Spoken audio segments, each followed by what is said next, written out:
Kuna mazungumzo nyumbani mwa Yese, wanawe mdanganya kikachaguliwa na akawekwa kuwa kiongozi wa vita dhidi yao na Wafilisti.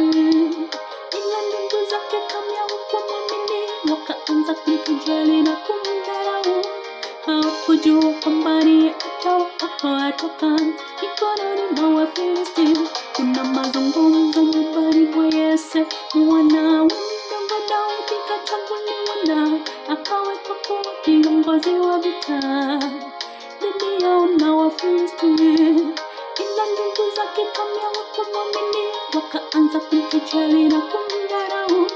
Hawakujua kwamba ndiye atawaokoa toka mikononi mwa Wafilisti. Akikuchagua amekuchagua, akikuteua amekuteua. Ni Mungu mwaminifu toka mwanzo hadi mwisho wa safari yetu, kama vile alimchagua Daudi na kumweka kiongozi vitani. Ukimwamini atakuwa nawe milele hata na milele.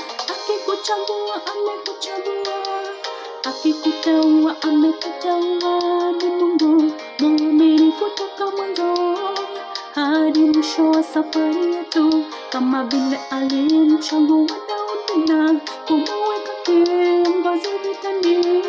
Ukimwamini atakuwa nawe milele